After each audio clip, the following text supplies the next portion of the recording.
90% of all diseases has its origin in the mind. The human race is deteriorating. 9/10 of diseases originate in the mind. Sickness of the mind prevails everywhere. 90% of the diseases from which men suffer have their foundation here. Learn to eat little, eat small portions. Excessive food is like a canker that weakens the life forces. Remorse for sin sometimes undermines the constitution of the whole being and unbalances the mind. The relation which exists between the mind and the body is very intimate. When one is affected, the other sympathizes. The power of the mind affects the health of the physical system.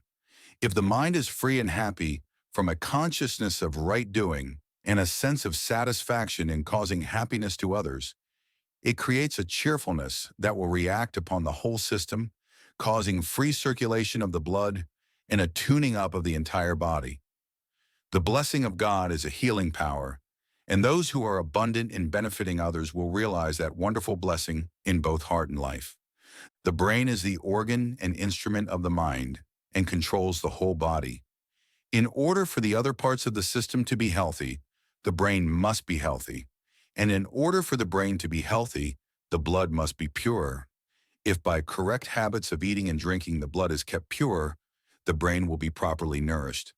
Disease is sometimes produced and is often greatly aggravated by the imagination. Many are lifelong sick who might be well if they only thought so. Many imagine that every slight exposure will cause illness, and the evil effect is produced because it is expected. Many die from disease, the cause of which is wholly imaginary. The influence of the mind on the body, as well as of the body on the mind, should be emphasized.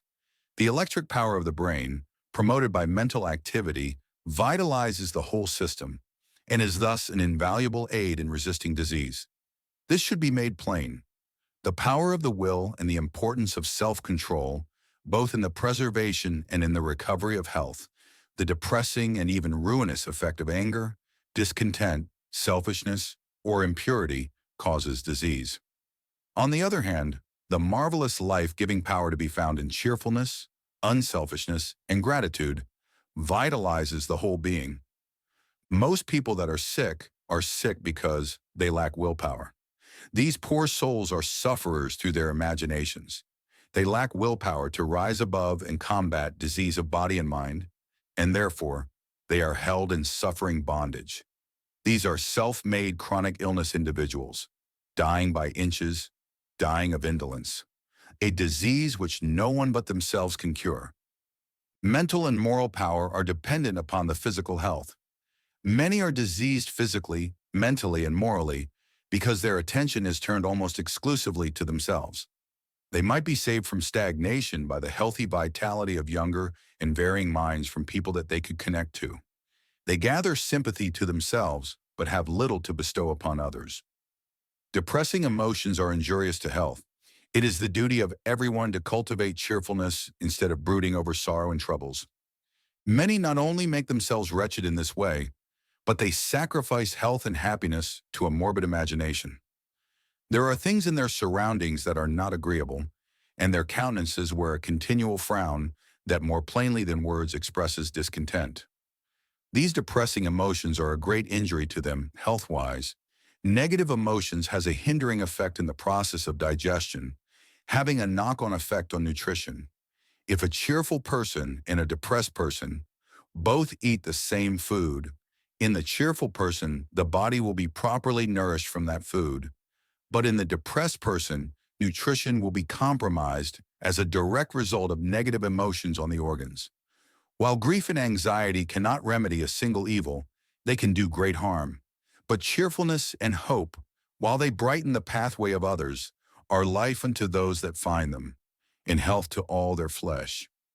A great deal of the sickness which afflicts humanity has its origin in the mind and can only be cured by restoring the mind to health. There are very many more than we imagine who are sick mentally. Mental trouble has a paralyzing influence upon the digestive organs. There is a soul sickness no balm can reach, no medicine can heal. For every illness, there is a cure. Atmosphere provides health and vigor. A place where love dwells and where it finds expression in looks, in words and acts, is a place where angels delight to dwell. Let the sunshine of love, cheer, and happy content enter your own hearts, and let its sweet influence to manifest itself. Display a kindly, forbearing spirit and encourage the same in children, cultivating all those graces that will brighten life.